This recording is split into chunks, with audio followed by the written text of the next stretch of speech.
నమస్తే, నేను మీ కుప్ప పద్మిని. ఇన్నాళ్ళు మీ సపోర్ట్‌ని నాకందిస్తూ, మీ ప్రేమని నాకందిస్తున్న ప్రతి ఒక్కరికి కృతజ్ఞతలు. ఇప్పుడు చూడబోతున్న ఈ వీడియో కూడా ఖచ్చితంగా మీకు ఉపయోగపడుతుంది. లైక్, షేర్ అండ్ సబ్స్క్రైబ్ చేసి మీ ఇష్టాన్ని, అలాగే మీ సపోర్ట్‌ని నాకందించండి. అలాగే ఈ వీడియో పట్ల మీ అభిప్రాయాన్ని కామెంట్ సెక్షన్‌లో కామెంట్ చేసి నాకు తెలియజేయండి. నమస్తే. Welcome to our channel. నేను పద్మిని. ప్రస్తుతం మనతో పాటు ప్రముఖ ఆధ్యాత్మికవేత్త, ప్రముఖ న్యూమరాలజిస్ట్ లక్ష్మీ నరసింహస్వామి ఉపాసకురాలు శ్రీమతి స్రవంతి గారు మనతో పాటు ఉన్నారు. మాట్లాడదాం. నమస్తే అక్క. నమస్తే పద్మిని. అక్క, ఈ శనివారం 6వ తారీఖు శని త్రయోదశి వస్తోంది. ప్రదోష వేళలో త్రయోదశి ఉంది. శని త్రయోదశి చాలా చాలా అద్భుతమైనటువంటి రోజు కాబట్టి ఆ రోజున ఎలా వినియోగించుకోవచ్చు అక్క ఒక్కసారి? ఆ, తప్పకుండా చెప్తాను. అయితే ఎవరెవరు వినియోగించుకోవాలనే దాని మీద చూద్దాం. సాధారణంగా అందరూ ఏమనుకుంటారు అని అంటే, శని భగవానుడితో ఎవరికైతే బాధ ఉందో, ఏళ్నాటి శని ఉండడమో, లేకపోతే శని మహార్దశ నడుస్తుంది, అర్ధాష్టమ శని నడుస్తుంది, అష్టమ శని, ఇలా ఉన్న వాళ్ళు మాత్రమే పూజించాలను, లేకపోతే శని భగవానుడు అధిపతి అయిన నక్షత్రాలు లో పుట్టిన వాళ్ళు మాత్రమే పూజించాలను అనుకుంటారు. అది మనందరికీ కూడా శని భగవానుడి కృప తప్పకుండా ఉండాలి. ఉండాలి అంటే అందరూ శని త్రయోదశి నాడు పూజ చేసుకోవాలి ఎటువంటి పరిస్థితుల్లో. ఎందుకనంటే ఆయనను పూజిస్తే మనకి డిసిప్లిన్ అనేది ఆటోమేటిక్ గా అలవడుతుంది అనమాట. అంటే ఒక్కొక్కసారి ఇది చేద్దామా చేయొద్దా అనే డెసిషన్ మేకింగ్ కూడా ఇబ్బందికరంగా ఉంటుంది కొన్ని సమయాల్లో. అలా డెసిషన్ మేకింగ్, దేనికి ఇంపార్టెన్స్ ఇవ్వాలి, దేనికి ఇంపార్టెన్స్ ఇవ్వకూడదనే కదా డెసిషన్ మేకింగ్ లో మనం ఇబ్బంది పడేది. ఎలాంటి పరిస్థితుల్లో మనం ఎలాంటి డెసిషన్ తీసుకోవాలనేది కూడా మనకి స్పష్టంగా అర్థం అవడానికి ఛాన్సెస్ ఉంటాయి శని భగవానుడిని కనుక మనం పూజిస్తే. అయితే తిథిను వారం కలిసి వచ్చినప్పుడు చాలా మంచిది అని మనం చెప్పుకుంటూనే ఉంటాం. అందుకే శని త్రయోదశి చాలా ఇంపార్టెంట్. అయితే ఆ రోజు ఏం చేస్తారు? ఈసారి వచ్చే శని త్రయోదశి ఇంకా ఇంపార్టెంట్, ఎందుకంటే నెక్స్ట్ వచ్చేది మాస శివరాత్రి. మాస శివరాత్రి ముందు వచ్చే శని త్రయోదశి చాలా మంచిది అని చెప్పుకోవచ్చు. అయితే తప్పకుండా మీరు డొనేషన్ ఏదన్నా చెయ్యాలి. అంటే పూజ చేసుకోవడము అనేది అందరికీ తెలిసిన విషయమే. చక్కగా కాలభైరవాష్టకం ఆ రోజు కూడా చదువుకోవచ్చు, శని భగవానుడిని ప్రీతి చెందాలి అంటే కనుక. అలాగనే నీలాంజన సమాభాసం చదువుకోండి అని చెప్పి మనం చెప్తాం. అయితే ఈసారి కొత్తగా మనం చెప్పేది ఏంటంటే, దశరథుడు ఎవరైతే మన శ్రీరామచంద్రమూర్తిని కన్నాడు, ఆయన మహానుభావుడు, ఆయనట శనికి స్తోత్రం రచించారు అనమాట. అది చదువుకుంటే చాలా మంచిది. మీకు మనం ఎప్పుడు మన దగ్గర ఉన్న బుక్సే, లలితా సహస్రనామం, విష్ణు సహస్రనామం బుక్స్ లో చాలా స్తోత్రాలు ఇస్తారు. అందులో దశరథ కృత శనీశ్వర స్తోత్రము అని ఉంటుంది అనమాట. అది చదువుకుంటే చాలా మంచిది. శని భగవానుడు చాలా అత్యంత శీఘ్రంగా మనకి వరాలు ఇస్తాడు అని చెప్పుకోవచ్చు అనమాట. తర్వాత మనం చేయాల్సింది ఏంటంటే డొనేట్ చేయడం. ఆ రోజు మీరు చెప్పులు కనుక, ఇప్పుడు ఎండాకాలం, లేని వాళ్ళకి చెప్పులు దానం చేస్తే చాలా మంచిది. అలాగే గొడుగులు దానం, నల్లటివి తీసుకోవాలి. అలాగే నల్లటి గొడుగులు, అలాగే దుప్పటి ఏదైనా కావాలంటే కూడా నల్లటి దుప్పటి యాచకులకే ఇవ్వాలి. ఇస్తే చాలా మంచిది. ఎవరికైతే మనం ఆర్ఫన్స్ కి భోజనం పెడతాము, అంటే మొన్న ఈ మధ్య ఒక ఆవిడ ఆర్ఫనేజ్ హోమ్ నడుపుతున్నారట. కుదిరితే కనుక మనం వెళ్దాం పద్మిని. వాళ్ళు అసలు వైఫ్ అండ్ హస్బెండ్ ఎంత చక్కగా, ఆవిడ పేరు నిర్మల అనమాట.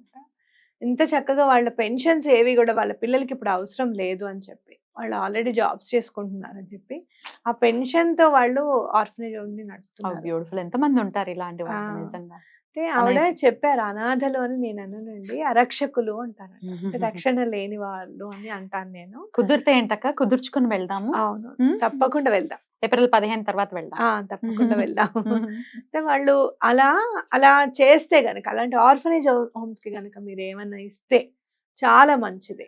ఎవరైనా orphanage home, old age home కడుతున్నాము అని అనుకున్నప్పుడు దానికి కొంచెం ఏదైనా మీరు సహకారం చేస్తే వాళ్ళకి నీడనిస్తారు.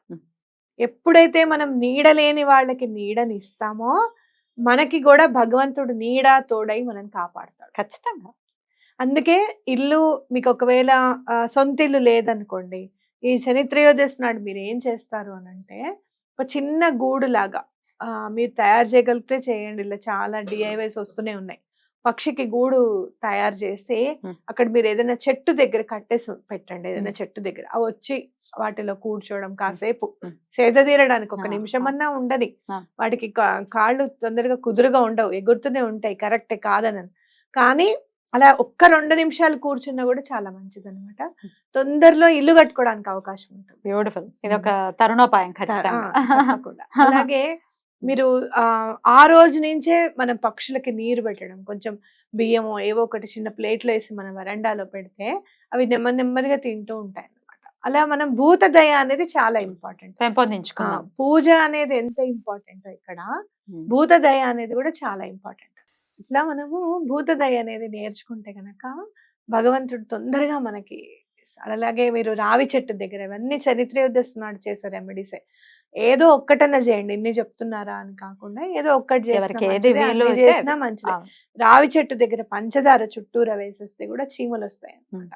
చాలా మంచిది. అలాగే మీరు వరిపిండి వేసినా కూడా చాలా మంచిది. Hmm. రావి చెట్టు దగ్గర ప్రదక్షిణాలు చేయడం, శనివారం నాడు రావి చెట్టుకు గనుక 11 ప్రదక్షిణాలు చేసి ఆ వృక్షరాజానికి మనకున్న బాధలు ఏమన్నా చెప్తే కూడా ఎటువంటి పరిస్థితుల్లోనూ తీరిపోతాయి. మొన్ననే నేను చదివాను, గాణగాపురంలో ఉన్నాను క్రితం శనివారం నేను. ఆ రోజు నేను ఎన్ని ప్రదక్షిణాలు చేయగలిగితే అన్ని చేసి దండం పెట్టుకున్నాను. అయితే రావి చుట్టూరా మీరు ప్రదక్షిణ చేసేటప్పుడు మృత్యుంజయ మంత్రం చదివితే కూడా చాలా మంచిది. అపమృత్యు దోషాలు అనేవి, అలాగే భయం ఉంటుంది పద్మిని, మనకి అనవసరమైన భయం ఉంటుంది. ఈ మధ్య చాలా ఈజీగా చాలా మంచి లాంగ్వేజ్ లో పానిక్ అటాక్స్ అంటున్నారు. పానిక్ అటాక్ వస్తుందండి, భయం అనిపిస్తుంది, ఊపిరాడదు ఆ టైం. ఇలాంటివన్నీ పోవాలంటే కూడా రావి చెట్టుకి శనివారం నాడు 11 ప్రదక్షిణాలు చేస్తే చాలా మంచిది. అదేదో ఈ శనివారం త్రయోదశి చేస్తే ఇంకా ఉపకరంగా ఉంటుందని మనం చెప్పుకోవచ్చు. మనం ఆస్ట్రాలజీ ప్రకారం కూడా మాట్లాడుకుంటే సహజ దశమాధిపతి శని భగవానుడు. అంటే వృత్తి ఖచ్చితంగా మనకి ఏదైనా ఒక పని దొరకాలి అంటే ఆయన అనుగ్రహం పరిపూర్ణంగా ఉండాల్సిందే. అండ్ అసలు ఎంత కరెక్ట్ గా లింక్ అయి ఉన్నాయి చూడండి. పని ఖచ్చితంగా చేయాలి, పని చేస్తే ఆయనకి సంతోషం. లేజీగా ఉంటే డెఫినెట్ గా ఆయన ఒప్పరు. డెఫినెట్ గా ఈ లేజీనెస్ ని త్యజించడం లేకపోతే వదులుకోవటం అనేది చాలా చాలా కష్టమైనటువంటి విషయం అక్క. లేజీనెస్ ని వదిలేయటం కోసం ఏదైనా స్విచ్ వర్డ్ ఉందా, ఇంకేదైనా తరుణోపాయం ఉందా? అసలు మామూలుగా చెప్పాలి అంటే ఎప్పుడు కూడా ఏమనుకుంటాం అంటే రేపు పొద్దున్న చేసేద్దాం ఈ పని అని అనుకుంటాం. చేస్తూ కాసేపు కూర్చుందాంలే అనుకుంటాం. ఆ కాసేపు కూర్చోవడం 1-2 గంటలు అయిపోతుంది. అదే మనకి లేట్ అవుతూ ఉంటుంది అనమాట. అయితే లేజీనెస్ ని మనం ఎటువంటి పరిస్థితుల్లోనూ మన నుంచి పారద్రోలాలి అంటే చాలా చిన్న వర్డ్ డూ. డూ ఇది చేయాల్సిందే అని మనం అనుకోవాలి. డూ డూ డూ అని అనుకుంటే ఆ పని అయిపోతుంది, వేరే వాళ్ళు కూడా పని చేసేస్తారు. ఇప్పుడు ఇళ్లలో పని అవ్వలేదనుకో, పిల్లలు స్నానం చేయకుండా కూర్చోవడము, లేదు అంటే వాళ్ళు అన్నాలు తిందాం అందరం అనే వరకల్లా వాళ్ళు ఇంకా స్నానం చేసి రెడీగా ఉంటారు. లేట్ గా లేవడం, హాలిడేస్ అనేసరికి ఇప్పుడు సమ్మర్ హాలిడేస్ అంటే చాలా, అంటే అందులో మన ఎనర్జీ కూడా తొందరగా ఎవాపరేట్ అయిపోతుంది. కాబట్టి ఆ డూ అనే వర్డ్ బాగా వాడాలన్నమాట. అండ్ మోర్ ఓవర్ వాటర్ మీద కూడా చాలా శ్రద్ధ పెట్టాలి. మన బాడీలో వాటర్ ఎప్పుడు కూడా డిహైడ్రేట్ అవ్వకూడదు. ఎప్పుడైతే మనకి తర్వాత చేద్దాంలే అని అనిపించింది అంటే మనలో వాటర్ ఎలిమెంట్ అనేది చాలా తగ్గింది అని అర్థం. నువ్వు చూడు, బాగా లేజీగా ఉండే వాళ్ళు కొంచెం ఒత్తిడిగా ఉంటారు, ఒళ్ళొచ్చేస్తుంటుంది వాళ్ళకి తొందరగా. అంటే వాళ్ళల్లో వాటర్ లేదు, చాలా డిహైడ్రేట్ ఉంది బాడీ అని అర్థం అనమాట. కావాల్సినంత వాటర్ లేదు అని. ఆ ప్రాబ్లమ్స్ అన్ని 40s క్రాస్ అయిన తర్వాత అర్థమైపోతుంది. సో వాటర్ అనేది ఎక్కువగా తాగాలి. నీరు ఎక్కువగా తాగావు అని అనుకుంటే అట్లీస్ట్ లేడీస్ అయితే 3 లీటర్స్ వాటర్, జెంట్స్ అయితే 4 లీటర్స్ వాటర్ తాగితే మనలో ఎనర్జీ ఉంటుంది అనమాట. చెయ్యాలన్న ఎంతూజియాజం ఉంటుంది. లైట్ గా కూడా ఫీల్ అవుతాం వాటర్ ఉంటే. లైట్ గా కూడా ఫీల్ అవుతాము. ఆ బద్ధకం అనేది రాదనమాట. ఎటువంటి పరిస్థితుల్లోనూ బద్ధకం రాదు. అయితే ఎప్పుడు కూడా ఎలిమెంట్స్ ని వేస్ట్ చేయొద్దు, అందులో వాటర్ ని అస్సలు వేస్ట్ చేయకూడదు. శని భగవానుడు కృప కలగాలి మనకి అంటే మన ఇంట్లో ఏదైనా చిన్న పంపు బొట్టు కారుతుందంటే ఇమీడియట్ గా బాగు చేయించుకోవడం, అలాంటివన్నీ కూడా చూడాలన్నమాట. వాటర్ ఎక్కడ కూడా మనం వేస్ట్ చేయకూడదు. చాలా మంది చూస్తున్నాయి ఇప్పుడు అసలు బకెట్లలో నీళ్లు నింపి కళ్ళాపి చల్లే వాళ్ళైతే కాగడా పెట్టి వెతికినా దొరకరు. చక్కగా పైపు పెడతారు. అసలు నేను చూస్తూ ఉంటాను అనమాట, అక్కడ పేపర్ ఉంటూ ఉంటుంది, అసలు చూస్తా ఎంతసేపు ఇలా పెడుతూనే ఉంటారు. ఆ ఆ పేపర్ ఫోర్స్ కి మన గుమ్మంలో మనం ఎంతవరకు అయితే కళ్ళాపి చల్లాలనుకున్నామో అది దాటిపోతే చాలన్నమాట. ఒక చీపురు పుల్లల చీపురు పెట్టి ఊడుద్దాము, కాస్త నీళ్లు జల్లుదాం, కాస్త ఇలా చేత్తో తీసుకొని చెంబుతో జల్లితే ఎంత ప్రశాంతంగా ఒక బకెట్ నీళ్లతో మొత్తం కళ్ళాపంతా అయిపోతుంది. దానికి ఎన్ని నీళ్లు వేస్ట్ చేస్తున్నారు. ఇప్పుడు వాళ్ళు పొద్దున్నే ముగ్గేసుకుంటారు పాపం పక్క వాళ్ళు, వీళ్ళు 9ంటికి నీళ్లు చల్లుతూ ఉంటారు. వాళ్ళ ముగ్గంతా పాడైపోతుంది. తిట్టుకుంటూ ఉంటారు ముగ్గేసినప్పుడు పోయింది అని, బయటకు వచ్చి మాట్లాడలేరు. ఇవన్నీ ఎక్కడికో పోవు, మళ్ళీ మనం అనుభవించవలసిందే. కాబట్టి మనం చిన్న చిన్న విషయాల్లో అంటే పట్టించుకోవడం అనేది మానేస్తున్నాం. మనది కాని మనకి సంబంధం లేదన్నట్టుగా ఉంటాం. అలా ఎప్పుడు కూడా ఉండకూడదు. చిన్న చిన్న విషయాలు లేదు, నువ్వు బకెట్ పెట్టి నీళ్లు జల్లితేనే నీకు నువ్వు చేయి, లేకపోతే ఇంకోళ్ళు ఎవరైనా చేస్తారు, లేకపోతే మనమే చేసుకున్నాం. లేదు నలుగురు ఉన్నారు ఇళ్లలో అంటే ఒక రోజు మీరు చేయండి, ఒక రోజు మీరు చేయండి అని చెప్తాం. నేను ఇండిపెండెంట్ హౌసెస్ గురించి చెప్తున్నాను. ఇంకా అసలు అపార్ట్మెంట్ అయితే బాధే లేదనుకో. అపార్ట్మెంట్ లో మీరు చేయాల్సిన మెయింటెనెన్స్ ఏంటి అంటే, ఇంట్లో తుడుచుకునే మాప్ ఉంటుంది కదా, అదే బయట బాల్కనీ తుడవకుండా ఉండకూడదు. అదొక్కటి. పాతది బయట తుడవడానికి పెట్టుకొని కొత్తది ఇంట్లో తుడుచుకుంటే మీరు చూడండి, చిన్న చిన్న చేంజెస్ చూడండి ఎంత డిఫరెన్స్ వస్తుందో. ఈ డిసిప్లినే కావాలి శని భగవానుడికి. కరెక్ట్, అందుకోసం అలాంటివి కావాలి. అలా చూస్తే గనక ఎవరన్నా మీకు చెప్పుంటారు కదా, చీపుర్ని ఇలా పెట్టకూడదు, ఇలానే పెట్టాలని మన పెద్దవాళ్ళు చెప్తున్నారు. ఏమవుతుంది, అలా కాదు, వాళ్ళు చెప్పారు, మనం వినాలి. అవును, కానీ వంగిపోతుందని ఫీల్ అవుతుంది. వంగిపోతే కొంచెం పైకి మేకి పెట్టుకొని కట్టుకుంటాను నేను. బెస్ట్. వంగిపోతుంది కరెక్టే కాదని నేను అనను. మొత్తం దాని షేపే మారిపోతుంది, ఊడడానికి రాదు. కొంచెం ఒక చిన్నగా ఇప్పుడు మనం ఇది అతికిచ్చేవి ఉన్నాయి కదా, అవి పక్కన చక్కగా అవి అడేసివ్ అవి అతికించుకొని దానికి తగిలిచ్చేసుకుంటే అయిపోతుంది కదా.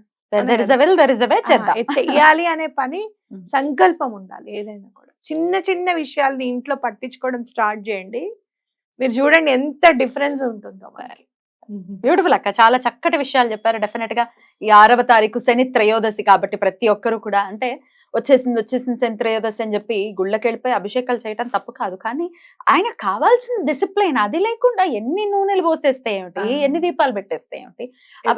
అవి చూసారో లేదో మరి మీరు, నల్ల నువ్వులు పాపం ఆయన మొహం మీద కళ్ళల్లో ముక్కుల్లోనూ ఉంటాయి. బాధ అసలు నాకు ఏమనిపిస్తుందో తెలుసా, నాకు టైం ఉంటే కనుక పొద్దున్నుంచి మధ్యాహ్నం వరకు అక్కడ ఉండి ఎవరెవరైతే నూనె పోసి నువ్వులు వేస్తారో అవన్నీ చక్కగా నీట్ గా తుడిచి ఆయన మీద నుంచి ఆ పరిసర ప్రాంతాన్ని నీట్ గా ఉంచాలనిపిస్తుంది.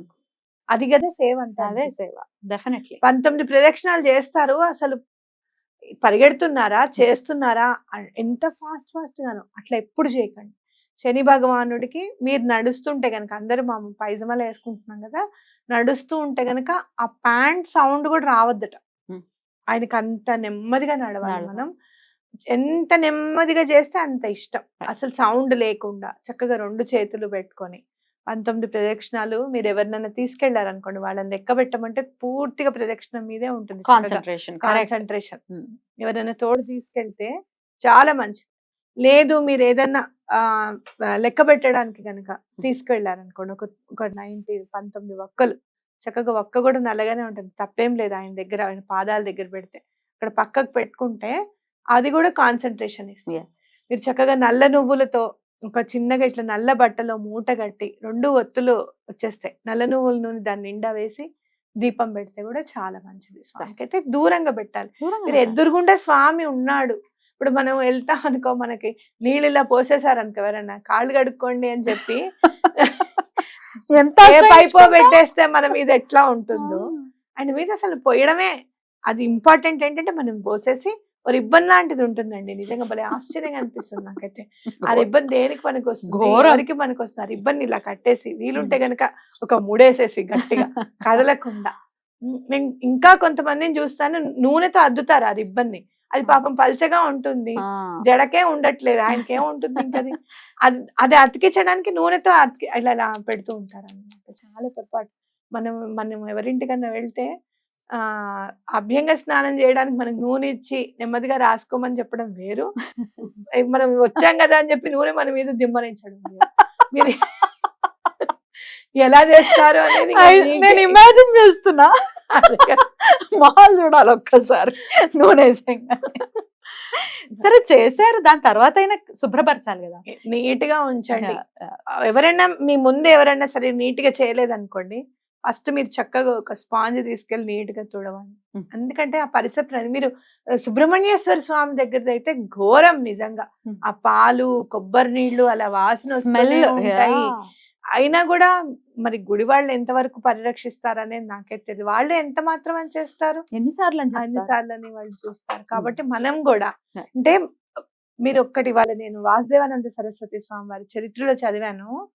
భగవంతుణ్ణి ప్రేమగా చూడాలి అనే మాటని ఎలా చూడాలి అని అంటే ప్రేమ, ఆప్యాయత, మనవాడు ఇలాంటి మాటలన్నీ ఎందుకు చెప్పడము అని భక్తి అన్న మాట వచ్చిందంట. భక్తి అంటే ప్రేమ, ఆయన మనవాడు, ఆయనకి ఇలా చేస్తే బాగుంటుంది, ఇలా చేస్తే ఆయనకి చాలా ఇష్టము, ఇది చదివితే ఆయన తొందరగా కరుణిస్తాడు, ఇవన్నీ మాటలకి భక్తి అన్నమాట. కాబట్టి అలాంటి భక్తిని మనం ప్రదర్శించాలి. ఏదో మనం ఏదో చెయ్యాలి కదా అని మొక్కుబడిగా చేయకుండా అదే అలాంటి భక్తి ఎవరి దగ్గర ఉంది అని అంటే మీరాబాయి దగ్గర. వీళ్ళందరూ ఏంటి, వాళ్ళు ఓన్లీ పాట పాడేవారు. విపరీతమైన ప్రేమ ఆ ఇంకా. పాటలోనే అంతా మొత్తం ఇంకా అవును. నువ్వు కృష్ణుడికి స్నానం చేయించు, అన్నం పెట్టు, లేకపోతే నిద్రపోయేటప్పుడు లాలిపాట పాడు, లేకపోతే వింజామరవి, ఏదైనా ఆ పాటలోనే చూసుకున్నారు వాళ్ళు. కాబట్టి మనం అంత దాకా చేయలేకపోతాం. కాబట్టి సంసారిక జీవితం ఉంది కాబట్టి మనం చేసే పనిలో ఆ నిబద్ధతని చూపిస్తే అదే భక్తి అవుతుంది. కాబట్టి ప్రేమని, నిబద్ధతని, ఆప్యాయతని, మనవాడు అనుకునే బంధుత్వాన్ని, బాంధవ్యాన్ని అన్ని చేర్చుకొని స్వామిని మనం సేవ చేయాలి. స్వామి తప్పకుండా ఇలాగే చేద్దాము.